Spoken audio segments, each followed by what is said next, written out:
Bienvenue dans ce premier numéro de PAF 2021. Et d'ailleurs, j'en profite pour vous souhaiter une très belle année, dont on espère qu'elle sera plus positive que celle qui vient de se clore. A priori, elle ne devrait pas avoir de mal, mais sait-on jamais. Elle a d'ailleurs commencé de manière assez contrastée avec l'invasion du Capitole aux États-Unis mercredi dernier, invasion qui nous a montré une démocratie fragilisée, peut-être abîmée. Et puis en France, l'espoir qu'a fait naître la découverte du vaccin contre la Covid a été vite refroidi par les retards, les difficultés de la mise en œuvre de la vaccination. La démocratie fragilisée, le retard dans les vaccins sont deux des principaux thèmes que nous allons aborder aujourd'hui avec Alexandra Rossetti. Bonjour. Bonjour. Vous êtes la maire de Voisins-le-Bretonneux, vous êtes la vice-présidente aussi de Saint-Quentin en Yvelines. Sur le plateau, Laurent Mazory. Bonjour, bonne année à toutes et à tous. Bonne année. Et vous êtes adjoint au maire d'Elancourt et aussi vice-président de Saint-Quentin en Yvelines et président aussi de TV78. Et puis avec nous en visio, Amy Porter, bonjour. Bonjour tout le monde. Bonjour, alors vous êtes la plus célèbre des Américaines des Yvelines, puisque vous êtes la porte-parole du Parti démocrate et on a envie de vous entendre sur ce qui s'est passé mercredi aux États-Unis. Florence Mercadet-Choquet, bonjour. Vous êtes avocate au barreau de Versailles. Jean-Baptiste Duclerc, bonjour, vous êtes maître de conférence à l'université de Versailles-Saint-Quentin. Spécialiste de droit public, et donc ça va être intéressant de vous entendre justement sur la bureaucratie dont on a l'impression qu'elle règne en maître en France. Vincent Couronne également, vous êtes juriste, docteur en droit, vous êtes le fondateur des Surligneurs qui traquaient les fake news, notamment dans le domaine politique. Et puis Jean-Charles Lajoigny, bonjour, vous êtes éditeur. Bonjour à tous. Bonjour. Alors, on va commencer par ce qui s'est passé aux États-Unis, cette démocratie abîmée.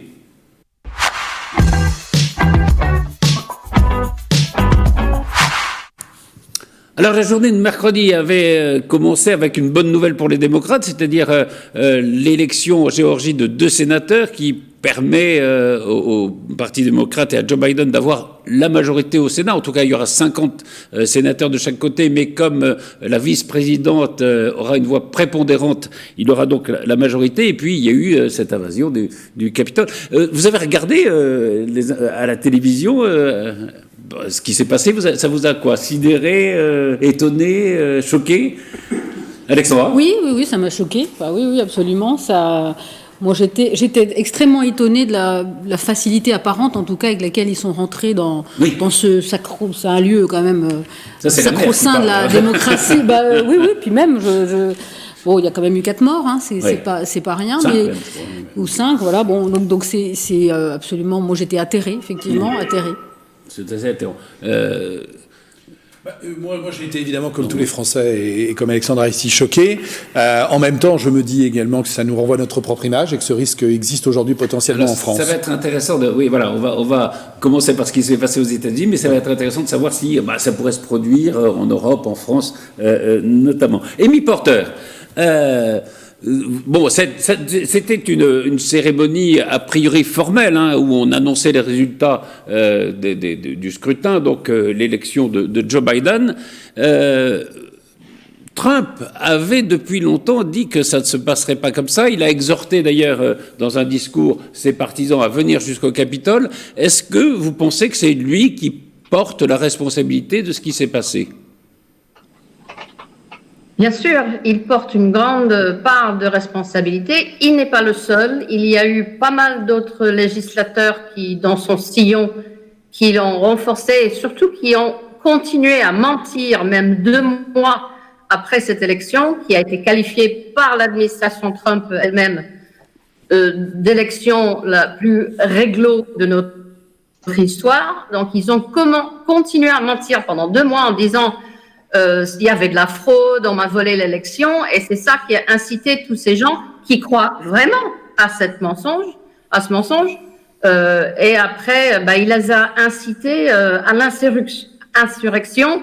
C'est exactement l'article d'impeachment qui va être annoncé, je pense, demain ou mercredi, incitation à l'insurrection. Alors justement, cette procédure d'impeachment, oui, certains démocrates et même certains républicains y sont favorables. Est-ce que ça a un intérêt alors que Trump va quitter le pouvoir le 20 janvier et qu'il a assuré qu'il le ferait? Oui, il va quitter le pouvoir le 20 janvier, ça c'est certain. Mais on a tous vu ce qu'il est capable de faire. Alors, qu'est-ce qu'il est capable de faire dans les 9 jours qui restent? Je ne veux même pas y penser. Et en fait, on va procéder par étapes. L'impeachment sera la dernière étape. Si vous avez bien regardé ce qu'a dit Mme Nancy Pelosi hier soir à 60 Minutes, elle a dit que d'abord, elle demande à ce que Trump démissionne. Chose qu'il ne fera pas, parce que dans sa tête, il n'a rien fait de mal. Donc, il ne démissionnera pas. Après, nous avons le 25e amendement qui permet, dans le cas de l'incapacité d'un président, de le sortir de son rôle et de le remplacer temporairement par le vice-président.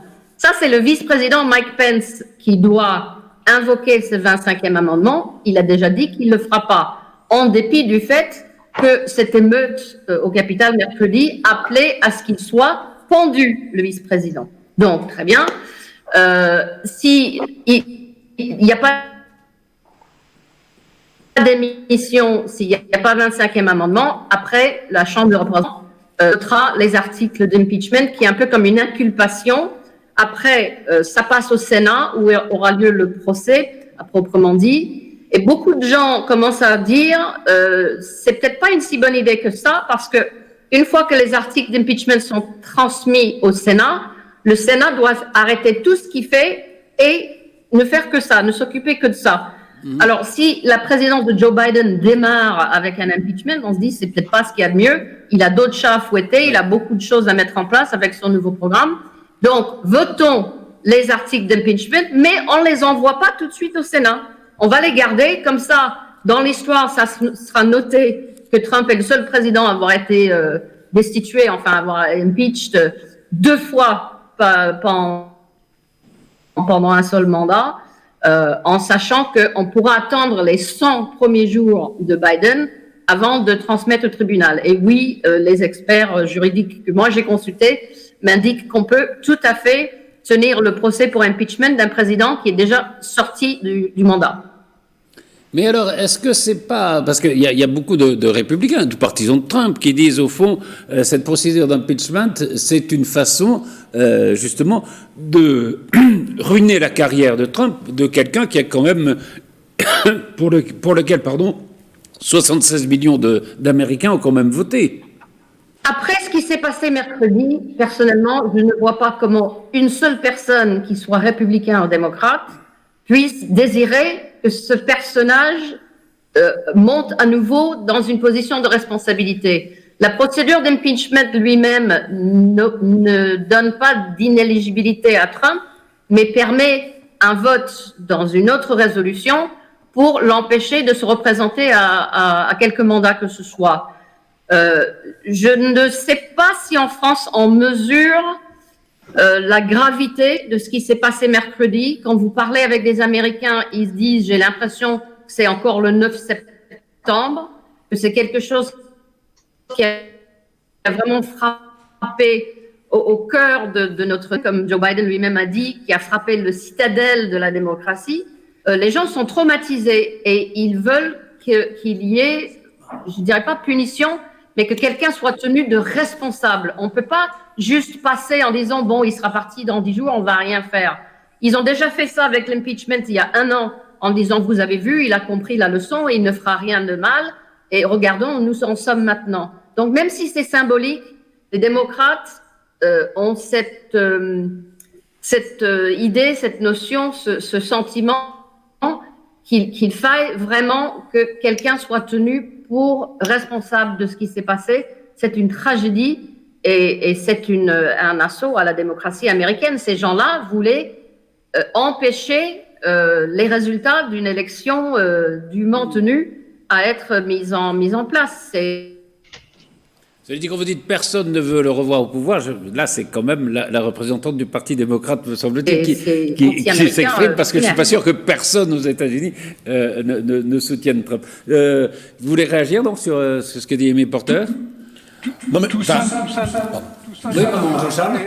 Tout ça ne me paraît pas très démocratique de vouloir soi-disant réconcilier les États-Unis en se disant pour réconcilier les États-Unis, pour que tout s'arrange, on va aller jusqu'au bout, interdire à un président qui a été élu et qui n'avait pas volé sa victoire de possiblement se représenter, on lui coupe son compte Twitter. Enfin, je veux dire, on est là dans une vision de la démocratie qui n'est pas du tout la mienne, quoi. Je ne comprends pas du tout cette façon de dire on va l'empêcher de pouvoir se représenter.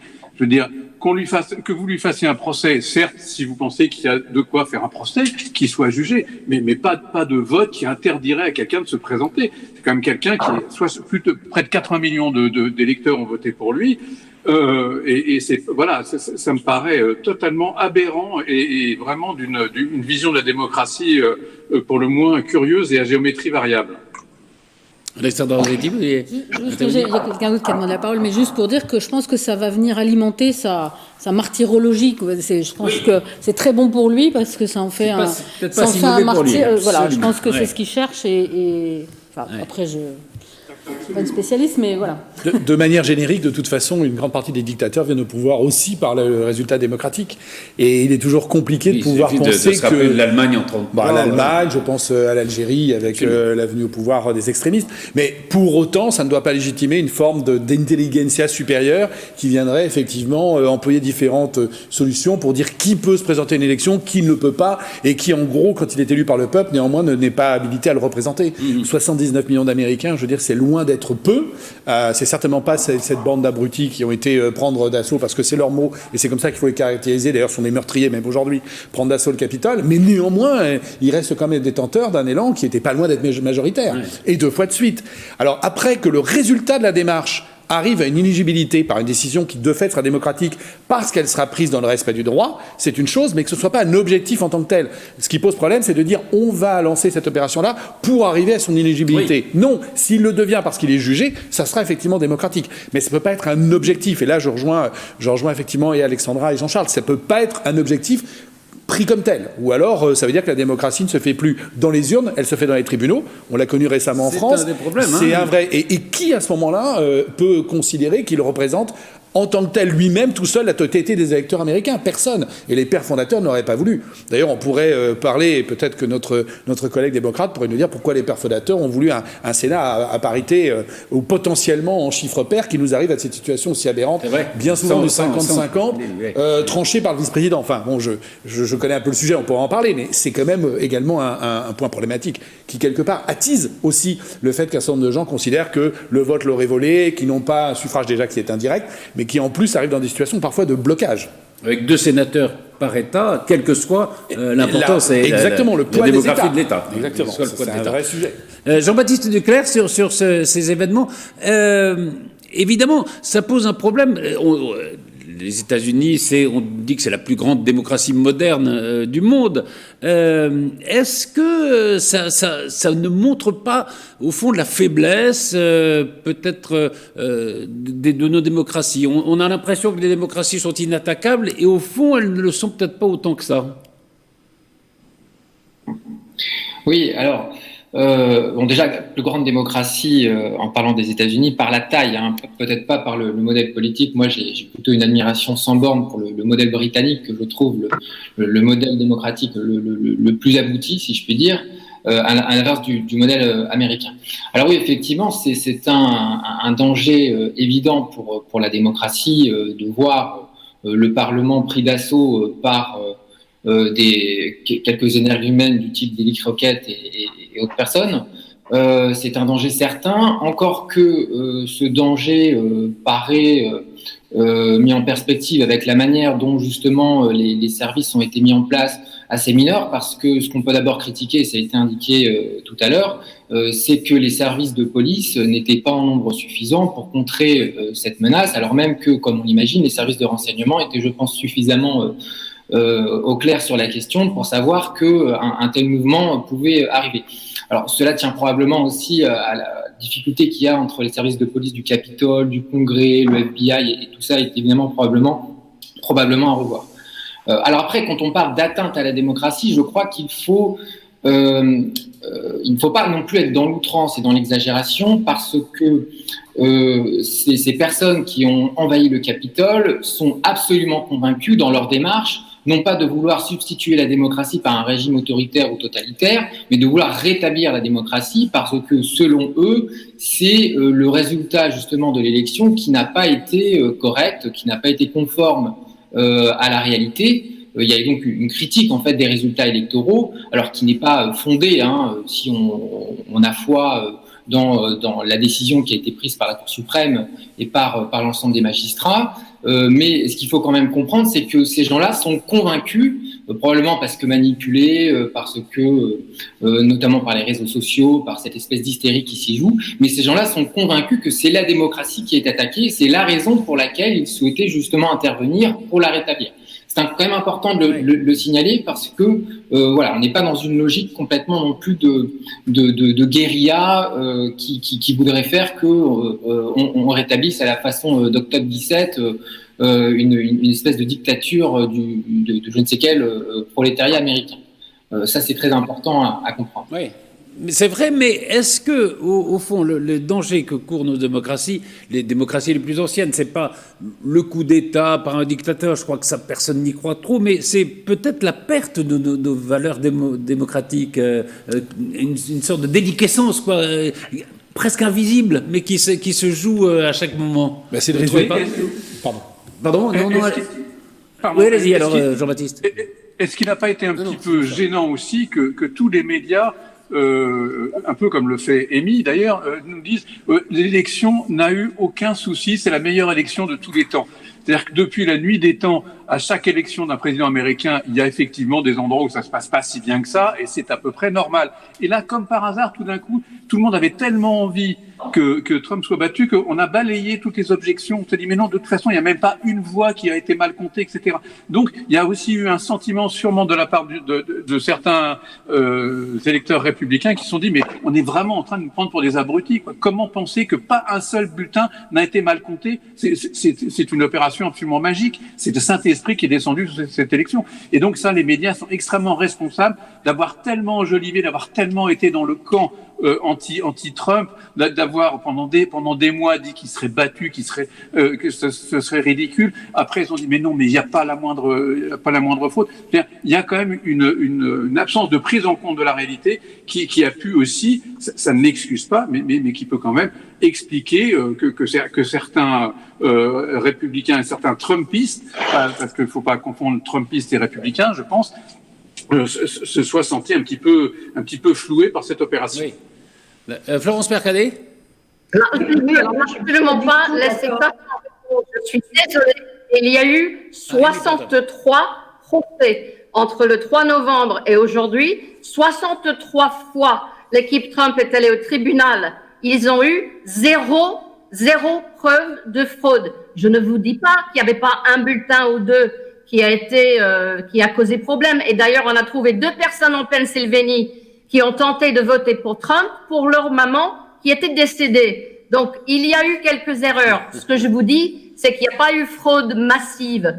Et ce que Trump a dit depuis même avant l'élection en disant « je ne peux perdre que si c'est truqué », il a mis ça dans la tête des gens. Et encore mercredi, après que le Capitole a été rétabli et que les législateurs sont revenus pour voter l'élection, il y avait Ted Cruz et Josh Hawley, 2 sénateurs, qui ont continué à dire « nous pensons qu'il y a eu fraude parce qu'il y a allégation de fraude ». Je suis pas avocat, mais on ne va pas au tribunal avec des allégations, on y va avec des preuves. Il n'y a aucune preuve. Donc arrêtons de dire que oui, peut-être qu'il y a eu problème. Il n'y a pas eu fraude massive dans cette élection. Point. Les tribunaux, y compris un tas de juges qui ont été nommés par Trump, ont dit « sortez de mon tribunal, vous n'avez aucune preuve ». Oui, c'est vrai que tous les recours ont été rejetés. Florence Mercadet, Vincent Couronne, justement, si on élargit un peu, enfin, si on sort de la situation purement américaine, est-ce que cet épisode peut nous faire dire que les démocraties sont plus fragiles qu'on ne le pensait ? Écoutez, moi, je ne pense pas, parce que la démocratie aux États-Unis sort plutôt vainqueur, dès lors que il y a eu il y a des actions qui ont été faites. Il y a les village people assassins, puisqu'il y a quand même 5 morts, et ça, on le dit pas suffisamment. Ces personnes ont été arrêtées, vont être jugées. Et c'est pour ça que je pense que le fait de poursuivre Trump en impeachment est parfaitement légitime, hein, puisque c'est lui qui a incité à l'insurrection. Donc, il n'y aurait pas de raison que ce soit le seul à ne pas être jugé dans cette affaire. Et s'agissant de nos démocraties à nous, je pense que c'est quand même relativement solide. Il faudrait se souvenir que les Gilets jaunes avaient tenté de prendre d'assaut l'Assemblée nationale, avaient tenté de prendre d'assaut aussi un ministère, je ne me souviens plus lequel. Ils avaient été arrêtés. Je pense que la démocratie va sortir renforcée, et j'espère qu'elle sera renforcée aux États-Unis de par ces événements. Et je ne peux pas être d'accord avec Jean-Charles, ni même avec Jean-Baptiste, quand il dit que ces personnes-là avaient des raisons légitimes de prendre d'assaut la Maison Blanche.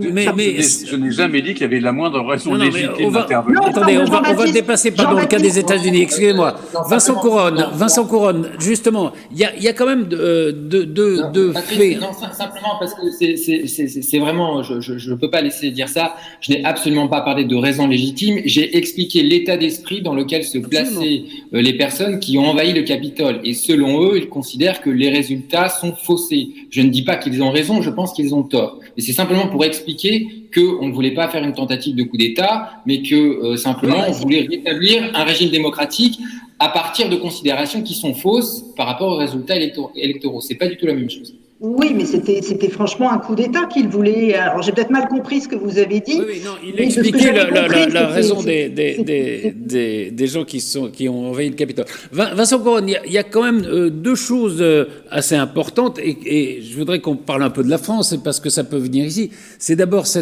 qu'on appelle la post-vérité, c'est-à-dire de considérer qu'il n'y a pas de vérité, il n'y a pas de mensonge, il n'y a que des opinions. Et puis, c'est la force des réseaux sociaux aussi, c'est-à-dire que c'est une force virtuelle au départ de haine un peu sur les réseaux sociaux qui se regroupe, qui devient réelle en allant au Capitole. Est-ce que ça, c'est pas des dangers et la post-vérité et l'influence des réseaux sociaux qui peuvent menacer toutes les démocraties, en France aussi, en Europe aussi? Écoutez, Patrice, ce qui est certain, c'est que cet événement a été vraiment une onde de choc mondiale. Amy Porter parlait tout à l'heure, faisait une référence au 11 septembre. En réalité, des spécialistes du numérique disent que le 11 septembre, il a eu lieu sur le numérique et sur les réseaux sociaux lorsque Trump a été suspendu de Facebook, de Twitter, et que différentes plateformes comme Parler, qui sont des plateformes ultra-conservatrices et d'extrême droite, ont été exclues de certains hébergeurs. Pourquoi est-ce que cet événement il est considérable? Eh bien, tout simplement parce que jusqu'à aujourd'hui, on considère que les plateformes comme Twitter, Facebook sont des hébergeurs. C'est-à-dire qu'ils ne sont pas responsables du contenu qui est publié chez eux, un petit peu comme une bibliothèque ou un kiosque à journaux.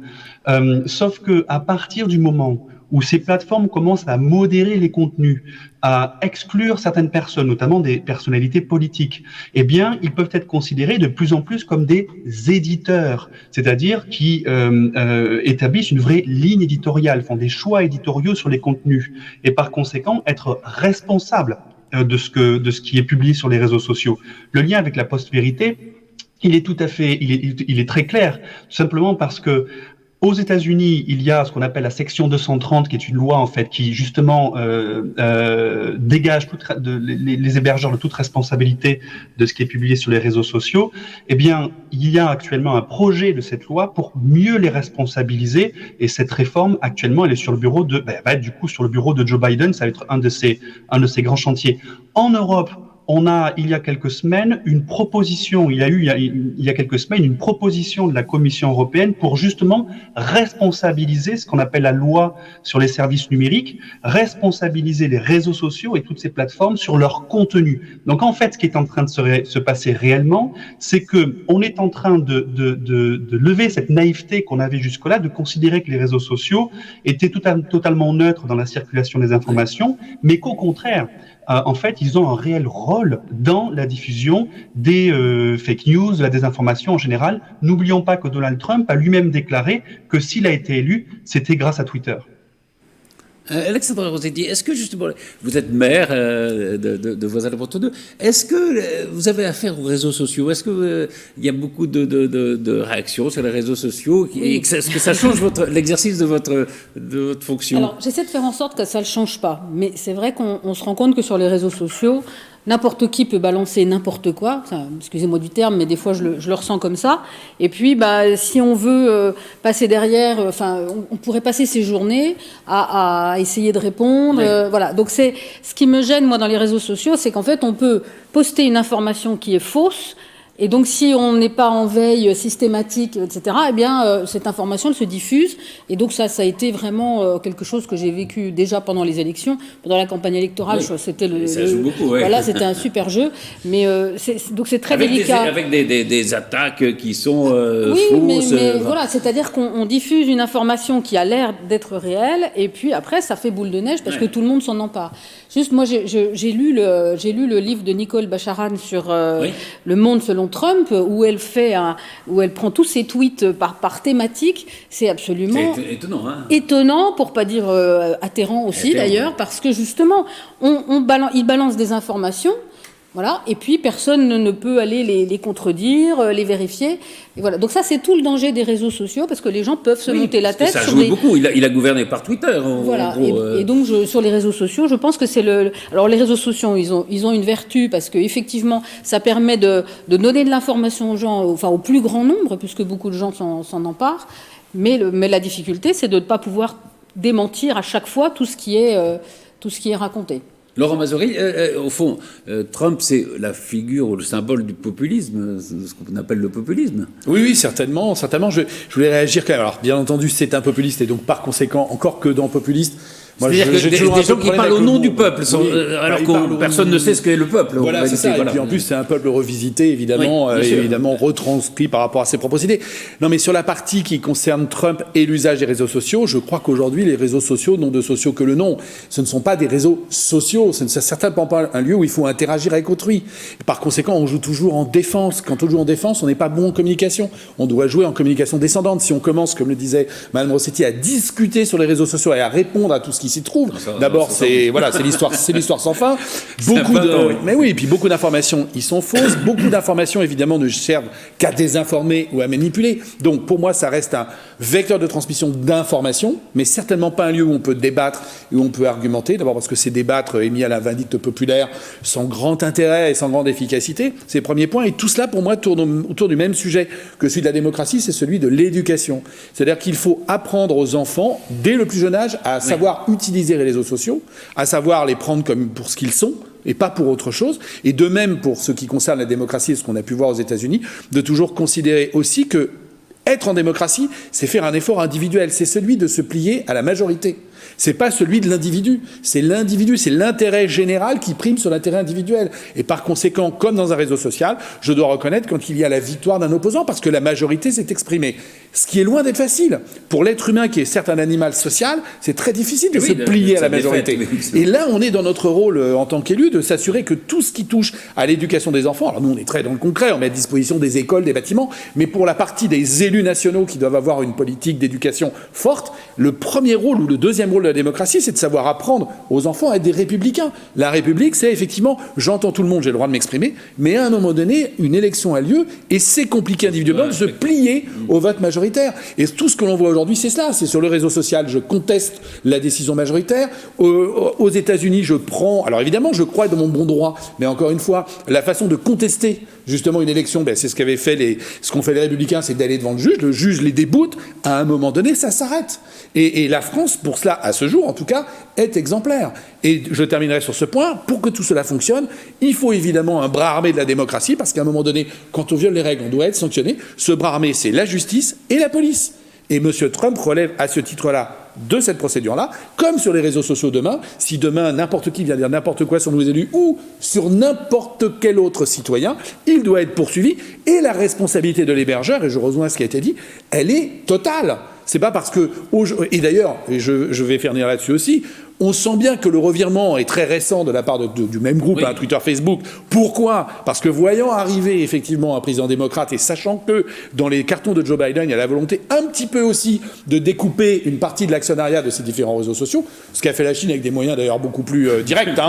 Ils savent faire, eux, ils font disparaître les présidents, c'est beaucoup plus efficace. Il y en a un qui a disparu. Tout d'un coup, Facebook, Twitter et Instagram deviennent des modérateurs en se disant « Mon Dieu, que va-t-il m'arriver ?» Je vais donner l'exemple. Ce qui d'ailleurs, et vous avez raison, quelque part ne fait que les plonger encore plus dans une forme de responsabilité, puisque en montrant l'exemple de la modération, ils montrent bien effectivement que ce sont des éditeurs et non plus des hébergeurs. Donc ils vont tomber certainement sous le coup de très mauvaises surprises de ce qui arrive, et ce que j'espère bien que M. Biden mettra en place. Et en France, il y a un projet de loi porté par Éric Dupond-Moretti, alors qui essaye justement de savoir qui doit décider, de savoir si quelqu'un doit être sanctionné quand la haine ou des propos racistes, etc., sont proférés sur les réseaux sociaux. Juste un mot pour terminer, parce que je voudrais qu'on passe maintenant à la vaccination. Amy Porter, je pense que vous attendez le 20 janvier avec impatience, mais c'est quand même une Amérique morcelée que va avoir à gouverner Joe Biden.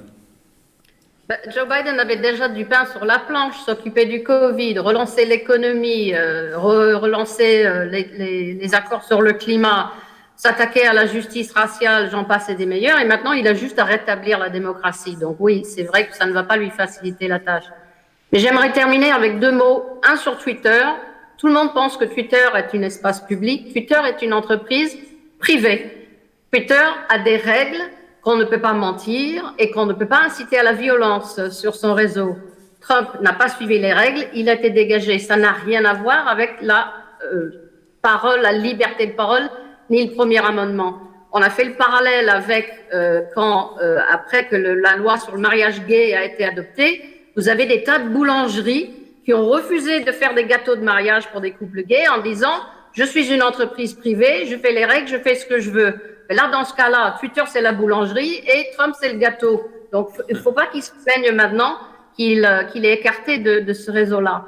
Et pour terminer, je dirais juste que si vous regardez bien les images qui sont en train de sortir là, maintenant, dans les derniers jours, et les déclarations des centaines d'émeutiers qui ont déjà été arrêtés, je pense que les gens ne mesurent pas qu'il y avait parmi ce groupe-là des gens qui sont venus pour assassiner des dirigeants. Ils avaient des menottes, ils voulaient prendre des otages, ils étaient armés, ils ont placé 2 bombes et leurs déclarations sont absolument glaçantes. Donc, on était à quelques minutes, voire quelques secondes d'un bain de sang, non pas seulement de toute la ligne de succession des États-Unis, Pence, Pelosi, Grassley, qui étaient tous dans le même immeuble, mais des centaines de législateurs qui étaient cachés sous leur chaise. Donc, ne minimisons pas cet assaut, c'était pas juste un tas d'idiots qui ont mis leur nom et leur endroit sur les réseaux sociaux permettant au FBI de les récolter 48 heures après, ce qui est en train de se passer, mais qu'il y avait vraiment un désir de faire, de faire disruption et de changer le pouvoir. Je ne sais pas si c'est la définition d'un coup d'État, mais en tout cas, ces gens-là doivent être punis et ils le seront. Et tous ceux qui les ont incités en les mentant, en leur donnant, leur alimentant avec des mensonges depuis des mois. Pourquoi, comme disait Jean-Baptiste Hitler, pourquoi les gens croient que l'élection a été volée? Parce que Trump n'arrête pas de leur dire. Donc cette notion d'il y a des allégations, mais c'est lui qui donne les allégations. Donc il ne peut pas maintenant dire « moi j'ai rien dit ». Il le dit depuis des mois et il en est coupable. Ok, on va clore là ce chapitre américain, mais qui concerne évidemment tout le monde, c'est pour ça que vous souhaitez en parler. Et on va aborder la deuxième question de cette émission, c'est-à-dire la vaccination et un peu le grand foutoir qu'on a vu en France.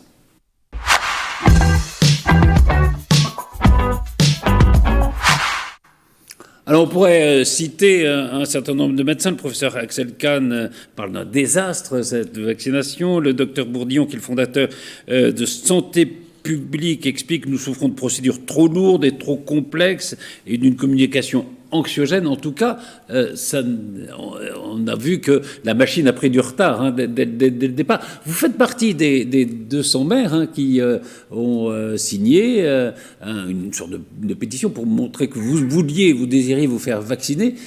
Pourquoi cette démarche, Alexandra Rossetti ? Alors, c'est la démarche qu'a entrepris donc Génération Terrain sous la houlette de Carl Olive, le maire de Poissy.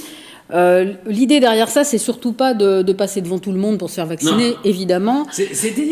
D'ailleurs, on a cru comprendre que les ministres ou le président de la République n'ont pas voulu se faire vacciner de peur qu'on les accuse de passer avant tout le monde, alors qu'ils auraient peut-être pu donner l'exemple. Alors qu'on se demande, pour finir, on se dit, mais alors du coup, ça peut alimenter autre chose. Donc c'est un petit peu complexe. Oui.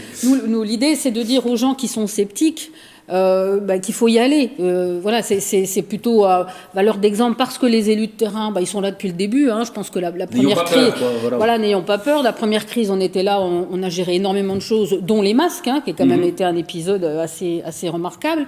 Donc là, l'idée, c'est vraiment de dire, nous, on se fera vacciner et on veut bien montrer l'exemple. Alors, je pense qu'il ne faut pas que les maires soient mis les premiers vaccinés, mais qu'ils soient dans la masse des gens qui vont y aller. Ne serait-ce que pour ça, pour dire que on n'a pas peur. C'est aussi un geste citoyen. C'est un vrai geste citoyen. Il faut qu'on sorte de cette crise. Oui, c'est ça. Et donc, si on n'avait pas de vaccin, on râlerait parce qu'on n'en a pas. Là, on en a un. Et maintenant, on commence à dire ah oui, mais non, mais peut-être que c'est pas bien, etc. Donc, moi, je pense qu'il faut y aller. Maintenant, moi, je vais vous dire, depuis le début de cette crise, je suis de ceux je suis très prudente dans mes commentaires parce que je me dis, tout le monde dit d'ailleurs, on n'aimerait pas être à leur place. Non, c'est pas facile. Franchement, c'est vrai qu'on se dit, c'est une crise sans précédent, donc c'est extrêmement complexe à gérer. Tous les jours, en plus, confiner un pays, le mettre dans un état économique, comme tous les autres pays d'ailleurs. Bon, donc depuis le début, je me garde de critiquer parce que je me dis, mais là, je me dis quand même, cette vaccination, on savait qu'elle allait arriver, on l'attend depuis longtemps. Là, j'avoue que je vais plutôt dans le sens, là, cette fois, de dire, mais qu'est-ce que c'est que ce bazar ? Parce que, nous, on est prêts. On est prêt à aider, on est prêt à monter des centres de vaccination dans nos communes. Alors Saint-Quentin-en-Yvelines a pris un petit peu le lead sur le sujet, justement parce qu'il est en contact avec l'ARS, et c'est très bien. Donc les 12 communes attendent le doigt sur la couture du pantalon qu'on dise ok, vous pouvez démarrer votre centre. Poissy, là, évidemment, l'a déjà fait. Bon, ce sont des grandes communes, donc toutes les communes n'auront peut-être pas les mêmes moyens, parce que ça pose aussi des questions en termes de locaux à mettre à disposition sur la durée, de trouver aussi des médecins, des pharmaciens, enfin des personnes qui veulent bien venir donner de leur temps pour vacciner, parce que quand vous avez les doses, de ce que j'ai compris, en 5 jours, il faut qu'elles soient utilisées, sinon... En tout cas, donc, Pfizer, voilà, donc il y a aussi des contraintes techniques, mais je veux dire, les maires, ils ont toujours été là et ils seront encore là. Maintenant, c'est vrai qu'on attend sur les procédures. Mais ce n'est pas une nouveauté. Les procédures en France, je me souviens d'avoir entendu parler sous Hollande du choc de simplification. Excusez-moi, je l'attends encore. Enfin, c'est juste hallucinant ce qu'on vit dans ce pays en termes de procédures. Donc là, c'est juste, en fait, un exemple de ce qu'on vit, nous, en tant que maire, au quotidien. Jour, Je peux vous dire qu'on ne lève pas le petit doigt sans avoir mis en place des procédures. Laurent Mazory, vous êtes assez en colère là-dessus. Moi, je boue, en fait. Je boue, littéralement. Moi, je suis fou furieux, en fait. Alors, je fais aussi partie des 200 qui ont signé la pétition. Non, je suis fou furieux. Effectivement, quand Emmanuel Macron a été élu, même si je ne l'ai pas soutenu, je me suis dit, on a là peut-être la chance d'avoir quelqu'un qui va importer dans la sphère publique ce qu'on fait dans le privé en termes d'efficacité. Alléger, effectivement, les procédures, mais même avoir une forme de prise de conscience de l'ensemble des services. On ne peut pas nous dire, en matière de vaccin, que l'on ne savait pas qu'à un moment donné, on aurait un vaccin. Peu importe quand on savait qu'on allait l'avoir. Ça aurait même pu être dans 5 ans et ça aurait été une catastrophe. Mais on ne peut pas attendre que le vaccin arrive pour tout d'un coup se dire comment on va faire la logistique ? Qui va piquer ? On va utiliser 5 doses ou 6 doses ? Comment on va faire pour le conserver ? Enfin, ça fait des mois, mais ça fait des mois qu'on sait que le vaccin arrivera. Donc, en privé, on travaille toujours sur une notion de rétro-planning. Alors, je sais que c'est facile ici, là, de faire du yaka faucon, yaveka, il faudrait que... Mais enfin, voilà 3 fois de suite que l'on fait la même chose. La première phase, Alexandra nous en a parlé, les masques. Alors, il y a une décision politique il y a X temps, je ne veux pas y revenir, qui a dit on va faire des économies sur les masques, ça ne sert à rien d'en stocker autant, bazardons le stock, on va en commander moins. Bon, très bien, donc, première erreur. Mais quand le phénomène arrive, on met combien de temps avant de relancer les commandes de masques ? Puis ensuite, les tests. C'est les mêmes choses. On nous a joué la même chose sur les tests. Alors, je veux bien, allez, ces deux épisodes-là, c'était compliqué, mais pendant tout ce temps-là, on savait que les gens travaillaient sur les vaccins. Je vais prendre l'exemple d'un État que l'on cite aujourd'hui, parce qu'il me semble être le plus en avance. Israël, qu'est-ce qu'ils ont fait, Israël? Ils ont commandé en avance des vaccins en disant, oui, ils l'ont payé 2 fois plus cher. Mais la vie n'a pas de prix. Et le 2 fois plus cher sur les vaccins, elle est sans commune mesure avec les efforts que l'on va faire pour sauver, je l'espère, et que l'on fait déjà pour sauver un maximum d'entreprises, qui sont d'ailleurs à mettre en exergue. La France est probablement un des pays du monde qui, sous le l'aide de M. Macron, fait le plus d'efforts pour maintenir à flot, coûte que coûte, nos entreprises. Mais une partie de cet effort pourra être transférée sur le fait de commander des vaccins en amont, de prendre ce pari-là. Ce pari-là n'a pas été fait. C'est pour des raisons que je suis désolé, qui sont économiques. Voire même, et je ne veux pas rentrer dans le complotisme, voire même avec une vision qui était de se dire on va plutôt favoriser tel type de vaccin parce qu'il est un peu plus européen, voire un peu plus français que tel autre. C'est vrai qu'au départ, on a essayé de favoriser Sanofi.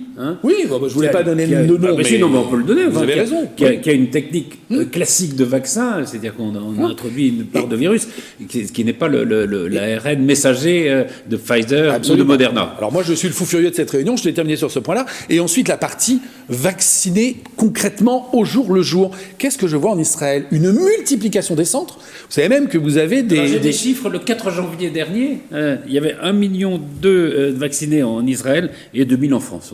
Voilà. Ben là, aujourd'hui, on a 100 000 ce matin pour la France. Je ne sais pas quand l'émission repassera. Et on nous annonce qu'Israël devra finir de vacciner la totalité de sa population fin mars. On regardera où nous en serons-nous. Mais c'est des choses de bon sens. Vous savez qu'en Israël, vous pouvez aller vous faire vacciner en voiture. C'est-à-dire que vous arrivez avec votre véhicule, c'est le McDrive, voilà, c'est le drive, je m'assois, on me vaccine dans l'épaule, je repars. On se fait vacciner simplement avec sa carte d'identité. Et si on est volontaire, quoi. Mais bien sûr. Mais alors, et attention, je pourrais aller aussi sur le sujet, comme ça mes amis vont tous me taper dessus à bras raccourcis. Je ne comprends même pas que la vaccination ne soit pas obligatoire. Allez, mais je suis désolé. Quand un enfant naît aujourd'hui, je ne sais même plus le nombre de vaccins, parce que malheureusement j'ai une fille qui est grande, ça fait bien longtemps que je l'ai vaccinée. Je ne sais plus combien de vaccins sont obligatoires. 9, 12, 13, je ne sais plus. Oui, ils sont obligatoires. Soit ce vaccin est sans risque, et à ce moment-là il aurait dû être obligatoire, soit il a des risques, ok, à ce moment-là on ne nous le dit pas, ou en tout cas on ne veut pas assumer la responsabilité, très bien, et on ne le rend pas obligatoire. Mais ce n'est pas une raison de ne pas aller au terme de l'organisation de cette vaccination dans un délai acceptable. Je rappelle que des gens meurent. Moi, j'ai perdu mon père au mois de mars de cette maladie. Je considérerais comme une forme de crime de ne pas faire le maximum pour aller le plus vite possible. Et je termine là-dessus. Le président nous a dit on est en guerre. Il l'a répété je ne sais combien de fois. Quand on est en guerre, au moment où on prend des canons et qu'on doit tirer sur l'ennemi, on n'est pas en train de se poser la problématique de la procédure administrative pour savoir si le canon il est conforme, s'il a bien été livré, si machin a ses documents. On fait ça. Je caricature, on tire, on est en guerre, ça s'appelle esprit d'initiative individuelle des acteurs. Sinon, on ne gagne pas une guerre. Le débarquement aurait eu lieu 10 ans plus tard. Pardon, je m'enflamme, mais c'est vraiment scandaleux. Si on fait de l'histoire, et certains historiens disent ça, et c'est intéressant, ils disent au fond, l'Angleterre, l'Allemagne, ils ont fait la guerre, la Deuxième Guerre mondiale. Nous, on a collaboré pendant 4 ans. Donc, on ne sait peut-être pas faire une économie de guerre. Pas tous. Et si je peux dire juste un mot effectivement à ce sujet-là, c'est vrai que la France n'a pas forcément une économie de guerre, ni même une administration prête pour ça en fait. Si je peux juste faire référence à quelque chose de très ennuyeux pour les auditeurs, mais qui est un rapport de la Cour des comptes de novembre 2020, dans laquelle la Cour des comptes nous dit que la France, elle a 93 000 administrations, contrairement à 15 000 pour l'Allemagne, alors que l'Allemagne est un État fédéral. C'est-à-dire qu'il fonctionne à double niveau. Et donc, on a souvent critiqué les doublons en Allemagne. Résultat, vous voyez le nombre en France. La Cour des comptes a dit clairement dans son rapport que ces 93 000 entités administratives qui existent en France ne permettent pas de flécher les décisions et les moyens en fonction des priorités politiques. C'est écrit noir sur blanc dans ce rapport de la Cour des comptes, et c'est dans le sens de ce que disait Laurent tout à l'heure, c'est-à-dire c'est ce qui fait que, en fait, on n'est pas en mesure d'avoir la flexibilité et la prise de décision suffisante pour faire face à cette épidémie. Rappelez-moi le chiffre de structure administrative. 93 000 en France contre 15 000 en Allemagne. C'est incroyable. Jean-Baptiste Duclercq, justement, vous êtes spécialiste de droit public. Cette bureaucratie, cette accumulation d'autorisation, de précaution, est-ce que vous pensez qu'elle est réelle? Et qu'elle est peut-être nécessaire, j'en sais rien d'ailleurs. Oui, moi je crois qu'il faut peut-être pas exagérer tous les mots qui sont propres à l'administration française et qui sont parfaitement réels. Là, je crois que tout simplement, en fait, au niveau décisionnel, le président de la République s'est surtout appuyé sur le Conseil scientifique, qui donc a donné ses conseils très avisés sur la tactique à suivre par rapport au vaccin. Mais, et d'ailleurs, beaucoup d'entre eux l'ont admis, il n'y avait pas de personnes compétentes en logistique au sein de ce conseil. Et donc, je crois que tout simplement, l'erreur vient de là. Elle vient tout simplement que l'État n'a pas justement mobilisé parmi les nombreux services dont il dispose, supposé même qu'il ait les autorités compétentes, les personnes justement pour faire les bons choix. Donc je crois qu'en fait le problème est assez simple et en même temps finalement assez grave. Juste pour un mot, ce matin, nous avons reçu 2 fois 500 000 doses. Nous avons été livrés d'1 million de doses. Nous avons vacciné 100 000 personnes. Voilà. Juste, c'est QFD. Il faut trouver les aiguilles maintenant. Ah oui, on a un problème avec les aiguilles. On va créer un comité en charge de décider. Oui, je crois qu'il y a un comité d'ailleurs qui est créé. 35 citoyens qui vont nous expliquer de quelle taille doivent être les aiguilles. Le président de la République demande d'être conseillé par d'ailleurs une structure privé, ce qui quand même. En plus, on nous a fait la Convention citoyenne sur le climat, et maintenant on a 35 personnes. Et au nom de quoi ces 35 personnes nous représentent-ils? Les seules personnes. Alors, désolé, évidemment, les élus représentent le peuple. Mais nous, mais surtout les autres. Enfin, c'est quand même. Là, on revient sur le sujet de la démocratie. Alors, c'est un gadget de communication. Je comprends bien l'opération. C'est une forme de déresponsabilisation. Ça donne l'impression, une nouvelle fois, d'être dans ce qu'appelait Ségolène Royal la démocratie participative. Mais non, moi, je ne suis pas pour une démocratie participative. Je suis pour une république. C'est pas une démocratie participative. Notez les chiffres. On n'est pas tout à fait d'accord. Il y a en France 348 sénateurs, 577 députés, 1760 conseillers régionaux, 4000 conseillers départementaux, 35 000 maires, 520 000 conseillers municipaux. Est-ce qu'on a besoin de 35 personnes en plus Oui. Et encore, c'est pas le nombre de ces gens-là qui me semble le plus choquant, c'est le nombre des administrations dont on a parlé tout à l'heure. Le nombre des administrations. Est-ce que on est vraiment, Jean-Charles Lajoigny, est-ce que c'est vraiment le mal français qui se développe dans cette campagne de vaccination?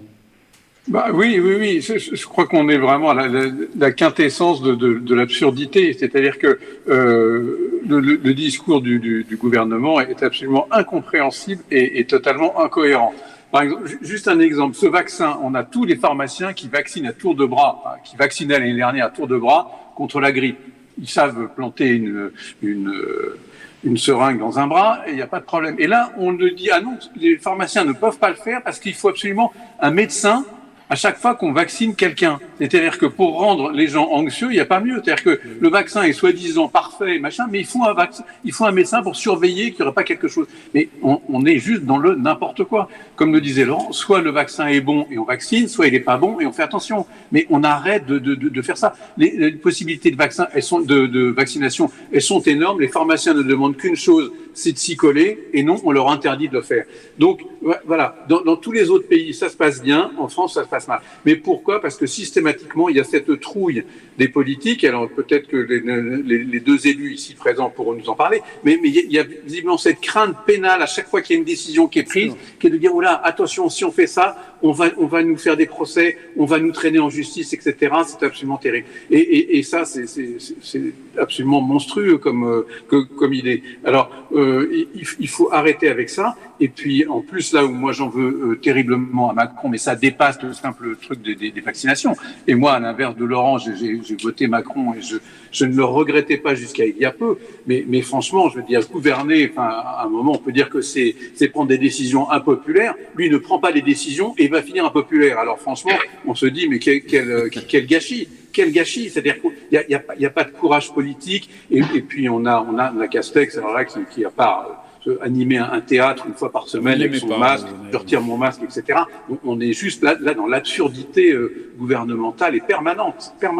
Donc, on nous dit juste dire à Jean-Charles que je n'ai pas voté Macron au premier tour. Oui, j'ai bien de préciser. Avant de vous relaisser la parole, je veux dire, Amy Porter, les États-Unis sont assez en tête, dans l'épisode de vaccination. Vous avez, je suppose, des amis qui ont déjà été vaccinés. Racontons les choses simplement. Est-ce que vous avez eu vent d'effets secondaires, de choses qui se seraient mal passées ou pas? Alors, c'est fascinant cette conversation parce qu'on est en train de se plaindre du fait que en France, tout est centralisé, la bureaucratie est très lourde, etc. Les États-Unis ont fait le contraire. Ils ont dit aux 50 États, tenez, voici le vaccin, débrouillez-vous. Donc, il y a 50 plans différents, et même à l'intérieur d'un État, je peux vous parler de l'État de Floride, parce que c'est de là d'où je viens, chaque comté a sa propre politique. Donc, si vous êtes à Miami, vous vous faites vacciner dans l'heure, et si vous êtes dans le comté juste après Broward ou Palm Beach, là où habite ma sœur, il faut prendre rendez-vous. Alors, vous essayez d'appeler pour prendre rendez-vous, vous n'arrivez pas à joindre des gens. Donc, mon beau-frère s'est fait vacciner mercredi dernier. Il avait un rendez-vous, il a attendu dans sa voiture pour le drive. Il a attendu 4h30 en ayant un rendez-vous. Ma sœur est censée se faire vacciner mercredi prochain. On verra comment ça se passe. Alors qu'à Miami, vous n'avez même pas besoin de prendre rendez-vous. Vous appelez, vous présentez, etc. Donc, c'est une cacophonie, c'est une pagaille sans nom. Donc, quelque part, je me dis, centraliser au niveau fédéral, ça pourrait pas être pire. Mais c'est vrai que moi, ça fait 34 ans que je suis en France. La bureaucratie française, quand j'ai demandé ma nationalité française, ça, on pourrait faire toute une émission dessus. Combien d'années ça m'a pris. C'est vrai que quand j'ai entendu parler qu'il fallait attendre 4 jours après avoir donné son accord, après avoir visité son médecin, et je me suis dit, mais on hallucine, on est tombé sur la tête. Moi, je me fais vacciner demain. Je vais à la pharmacie, je tends le bras, terminé. Donc, c'est vrai qu'entre les deux systèmes, je ne sais pas, peut-être l'Israël ou l'Allemagne, enfin, les gens qui ont fait ça mieux. Moi, je me souviens à l'époque de H1N1, je suis allée à Saint-Germain-en-Laye où ils avaient transformé un gymnase en centre de vaccination. Il n'y avait pas de rendez-vous. On s'est présenté avec mon époux et nos 2 enfants. À l'époque, ils étaient petits. On s'est fait vacciner. Ça s'est très bien passé. Je ne comprends pas pourquoi, avec l'expérience passée, on hésite tant à mettre en place un système qui fonctionne. Juste en ma qualité de fact-checker, je suis obligé d'intervenir. Mais Amy, le délai de 4 jours avant d'être vacciné, ça c'est une information qui a circulé, mais qui est complètement fausse. Hein. Une fois que on a l'accord du médecin, il n'y a pas de délai de rétractation ou quoi que ce soit. Bah, très bien, tant mieux, parce que franchement, c'était... Il y a plein d'autres problèmes. Il y a plein d'autres problèmes, mais celui-là, heureusement, c'en est des informations. Oui, autant éviter les faux problèmes tout de suite. Florence Mercadé-Choquet, est-ce que justement... Je crois que ce délai existe dans les EHPAD. Et seulement dans les EHPAD, quand on demande à une personne âgée si elle veut se faire vacciner, je crois qu'il y a un délai. Il y a parfois les familles qui doivent intervenir. Ouais. Moi, je crois qu'il a été soulevé partout, mais ce qui est intéressant, c'est qu'on voit bien qu'ici, on est plutôt des gens qui sont supposés être ce qu'on appelle des sachants, et qu'on est déjà 3 à avoir 3 informations différentes. Ça prouve bien que la problématique aussi de l'information, elle est catastrophique sur ce sujet-là. La preuve, hein.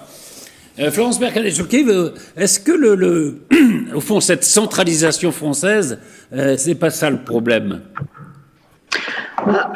Évidemment, je n'arrive pas à comprendre, enfin je suis tout à fait d'accord avec Laurent Mazori et avec Jean-Charles pour une fois. Comme quoi, tout arrive. Et je n'arrive pas à comprendre que les mairies n'aient pas la possibilité, je crois, dans toute ville, il y a un gymnase, il y a une salle des fêtes. Je ne comprends pas pourquoi on ne livre pas les vaccins à la mairie ou directement dans ces centres-là et qu'on laisse les maires. De toute façon, tout le monde a la même information. C'est pas comme aux États-Unis où chacun, dans chaque État ou dans chaque comté, peut avoir sa propre procédure. Là, c'est une procédure équivalente sur l'ensemble du territoire français. Et après, c'est un problème d'organisation. Et effectivement, cette centralisation au surplus qui a été, mais moi je suis scandalisée par la façon dont ça s'est passé, sur ce manque de logistique, ce manque d'anticipation. On a l'impression qu'ils sont complètement aveugles ou tétanisés, j'en sais rien, mais je ne comprends pas du tout ce retard et cette absence de collaboration avec les départements ou avec directement les mairies. Je pense que si on avait fait ça, il y aurait déjà des centaines de milliers de personnes qui seraient vaccinées. Donc cette centralisation et l'absence de communication et de coopération est affligeante. Justement, je renvoie à une interview que j'ai faite qui est sur le site de TV78 du docteur Lehmann, qui est écrivain, qui est médecin à Poissy, qui a lancé justement ces centres. Et il dit, au fond, il y a une impéritie de l'État, il y a une incapacité de l'État, donc nous on va faire, c'est au mairie de faire. Est-ce que vous sentez, Alexandra Rossetti, peut-être une responsabilité plus grande? Il faut à un moment agir, et il faut prendre la place de l'État si l'État est incompétent ou incapable de mettre en place les procédures qui vont être mises en place. Je dis tout remettre sur les mairies, ça me semble quand même un petit peu facile. Je pense qu'il faut qu'il y ait un travail partenarial entre l'État et la mairie. Parce que il y a quand même des procédures, et c'est peut-être bien qu'il y en ait aussi. Sur la mise à disposition de salles, de gymnases, etc., nous aussi, on a aussi une autre problématique. Donc ça dépend combien de temps on doit les mettre à disposition, parce que nous, on accueille aussi des associations qui sont en train de reprendre doucement avec les enfants, qui ont beaucoup aussi souffert de cet enfermement. Donc il faut aussi, nous, qu'on arrive à gérer ça, c'est-à-dire à qui comment conjuguer l'accueil de la vaccination tout en permettant à nos associations de continuer à vivre et de faire des choses pour les enfants. Donc il y a dans le domaine très très pratique, vous voyez, ça peut paraître simple, mais il y a quand même ce sujet-là. Après, moi, comme je l'ai dit tout à l'heure, je ferai ce qu'il faudra, mais j'ai besoin de l'État quand même. Je peux pas le faire sans lui, parce que les vaccins doivent être conservés à une certaine température. Alors c'est vrai qu'en plus ils ont mis des registres en place, donc si on vaccine, il faut remplir le registre, etc. Donc ça demande de la logistique, quand même. Après, je pense que les élus locaux. Je parlais de coopération entre l'État et les mairies. Alors, très très vite, je vais lancer un pavé dans la mare. Moi, je vous propose une chose très simple. Je vous propose de remplacer Olivier Véran par Roselyne Bachelot et de mettre Olivier Véran à la culture. Parce qu'à la finale, Roselyne, tout le monde s'est moqué d'elle, rappelez-vous, parce qu'on avait dépensé des millions, parce qu'on avait commandé justement trop de doses pour H1N1. Ouais. Je regrette Roselyne Bachelot pour ce genre d'opération, parce qu'en réalité, c'est pas une opération médicale dont on parle, c'est une opération logistique et financière, logistique. C'est pour ça que tu as raison, on peut s'arranger pour le faire, voilà, c'est du travail, mais on peut le faire, et que l'autre aspect, c'est juste, encore une fois, amener un nombre suffisant de vaccins au bon endroit pour piquer des gens. N'allons pas chercher autre chose. D'autant qu'il arrive le variant anglais et qui va sans doute nous obliger à être encore plus rapide dans cette vaccination. Un dernier mot, chacun, parce qu'il faut qu'on se quitte. Jean-Charles ? Je voulais juste dire à Laurent qu'on n'est pas obligé de recaser Olivier Véran. Si on l'enlève du ministère de la Santé, il peut retourner dans son cabinet et repartir se laver les mains toutes les 3 minutes comme il adore le faire. Et voilà, le gouvernement ne vacillera pas sur ses bases. Voilà. Un dernier mot peut-être, Jean-Baptiste Duclercq. Au fond, alors, il va y avoir probablement des conséquences politiques de cette gestion de la crise du Covid. Est-ce qu'Emmanuel Macron ne va pas avoir l'image au fond du chat noir, c'est-à-dire qu'il, pendant son quinquennat, il est quand même arrivé beaucoup de mauvaises nouvelles? Je pense que sous François Hollande... Oui, mais ce qui est dommage, c'est justement que la crise est là pour révéler les hommes d'État. C'est dans ces moments-là, justement, qu'on peut arriver à briller. Et là, je crois que ce qui est dommage est que, justement, sur ce sujet très précis, Emmanuel Macron a critiqué son administration et même son ministère en disant qu'il y avait une lenteur injustifiée, alors qu'on sait parfaitement qu'en période de fait majoritaire, c'est le président de la République qui prend toutes les grandes décisions et qu'il n'a pas souhaité assumer la responsabilité qui était sienne. Donc, je ne pense pas que ça va aider, justement, à légitimer son action politique.